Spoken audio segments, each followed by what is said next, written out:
hello guys welcome जनाइছো আজি অন্য এটা ভিডিও লৈ বহুত দিনৰ মূৰত আজি আপোনালোকৰ মাজলৈ এটা ভিডিও লৈ আহিলো অলপ ব্যস্ত থাকাৰ কাৰণে ভিডিও আপলোড দিব পৰা নাছিলো গতিকে আহক আজি এই ভিডিওটোৰ মাধ্যমত চাহ খেতিয়কসকলক চাহৰ ওপৰত জড়িত থকা কেইটামান গুৰুত্বপূৰ্ণ কথা মই আপোনালোকক জনাম আৰু অনুৰোধ জনাইছো আপোনালোকে ধ্যান দি শুনিব প্ৰথম কথাটো হ'ল যে प्रत्येक खेतियके इच्छा करे जे तेर बागानत भाल पात होक भाल प्रोडक्शन दियक ते विगत बছर केटा को এই বছর অধিক টকা উপার্জন কৰিব পাৰে তাৰ কাৰণে আমাৰ খেতিয়ক বন্ধুসকলে ভাবে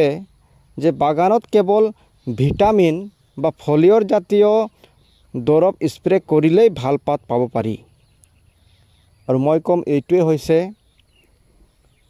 এটা ভুল কনসেপ্ট এটা ভুল ধাৰণা আমাৰ খেতিয়ক বন্ধুসকলৰ খেতিয়কজনে হয়তো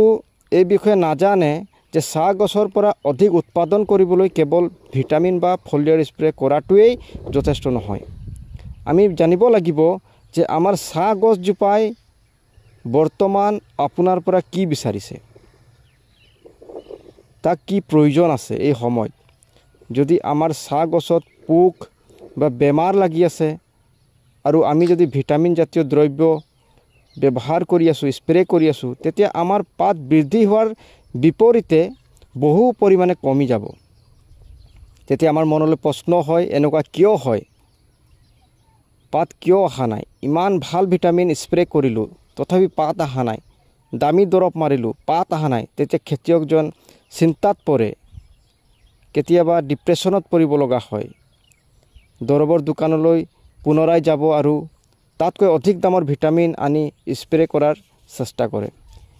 এনেকুৱা কৰিলে সাধাৰণতে আপোনাৰ সমস্যাবিলাক খেতিয়ক বন্ধুৰ সমস্যাবিলাক বাঢ়িহে যাব কাৰণ আপোনাৰ বাগানৰ যি সিচুৱেশ্যন আছে যি পৰিস্থিতি আছে হেতু হলনি নহব বৰঞ্চ আপুনি আপোনাৰ বাগানৰ যেটো কষ্টিং প্ৰাইস যেটো মানে খৰচ হেতুহে বাঢ়ি গৈ থাকিব গতিকে এটাই মই আপোনালোকক পৰামৰ্শ দিবলৈ ইচ্ছা কৰিছো যে ভিটামিন মৰাৰ যোগেদি পাত আহাৰ ধাৰণাটো হলনি কৰি প্ৰথমতে আপোনাৰ বাগানখনত আপুনি চাওক যে আপোনাৰ বাগানখনত কি বেমাৰ লাগিছে হেলোপেল্টিছ লাগিছে লুপাৰ লাগিছে মহপোক লাগিছে কি বেমাৰ লাগিছে আপোনাৰ হ'ব পাৰে ফাঙ্গাল ডিজিজ হ'ব পাৰে এনেকুৱা ধৰণৰ কিবা বেমাৰ লাগিছে নেকি এই সকলোবিলাক আপোনালোকে নিৰীক্ষণ কৰিব লাগিব তত্ত্বাৱধান কৰিব লাগিব চোৱা চিতা কৰিব লাগিব যেনেদৰে আমি এজন শিক্ষক আমি যেনেদৰে চোৱা চিতা কৰো সেইদৰে আমাৰ চাহ গছবিলাককো আমি হেনেকা চোৱা চিতাৰ যোগেদি আমি প্ৰতিপালন কৰিব লাগিব তেতিয়াহে আমি ভাল উৎপাদন পাম আৰু আপোনাৰ যদি চাহ গছ যদি বেমাৰ মুক্ত হৈ আছে পোক পতংগ লাগা নাই তেতিয়া হলে আপোনাৰ বাগানে আপোনাক পাত দিবই আপোনাৰ বাগানে আপোনাক কেতিয়াও নিৰাশ নকৰে কিন্তু আপুনি কেৱল যত্নটো ল'ব লাগিব আৰু যি কামবিলাক কৰিব লাগিব সাপোজ ধৰলেও ড্ৰেনৰ কাম গলি কটা কাম এনেকুৱা যিবিলাক স্বাভাৱিকতে কামবিলাক আছে জংগল উঠা কাম এই সকলো কামবিলাক আপুনি কৰি যাওক আৰু উপযুক্ত সময় যেতিয়া আহিব যেতিয়া আপোনাৰ বাগানত পেষ্ট না থাকিব পোক পতংগ না থাকিব তেতিয়া আপুনি প্ৰয়োজন সাপেক্ষে আপুনি ভিটামিনবিলাক স্প্ৰে কৰক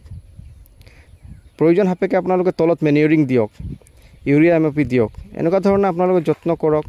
নলা নৰ্দমাবিলাক সফা কৰক ঘাঁহ বনবিলাক সফা কৰক ইত্যাদি যিবিলাক কৰণীয় কামবিলাক আছে আমি কৰিব লাগিব আৰু এই সময়ত যি বতৰ আছে ওয়েদাৰ আছে আপোনালোকক এটা পৰামৰ্শ দিছো আপোনালোকে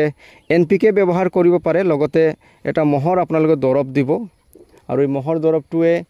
মহটোক আপোনালোকৰ আহিব নিদিব আৰু এনপিকে যেটো হয় ইয়াতে ইউৰিয়া এমঅপি থাকে গতিকে ইউৰিয়া এমঅপি মাৰাৰ লগে লগে মহবিলাক আক্ৰমণ কৰে গতিকে আপোনালোকে এইটো বতৰত এনপিকেটো ব্যৱহাৰ কৰিব পাৰে আৰু আজি এই ভিডিওটোৰ মাধ্যমত যি পৰামৰ্শবিলাক আপোনালোকক দিলো মই ভাবো এইবিলাক বহুত প্ৰয়োজনীয় হয় আৰু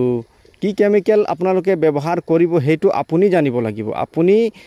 বেমাৰৰ নামটো কৈ আপুনি দোকানৰ পৰা আনিব দোকানীজনে নিজ ইচ্ছাকৃতভাৱেহে আপোনাক দৰৱটো দিব হয়তো কম পাৱাৰৰ দিব পাৰে বেছি পাৱাৰৰ দিব পাৰে আপোনাৰ বাগান হয় আপোনাক কি দৰৱৰ প্ৰয়োজন আছে আপোনাৰ জ্ঞান থাকাটো প্ৰয়োজন আছে যদি কেমিক্যালৰ ওপৰত হওক বা অন্য কিবা বিষয় থাকিলে আপোনালোকে মোক যোগাযোগ কৰিব মই আপোনালোকক সহায় কৰিম ধন্যবাদ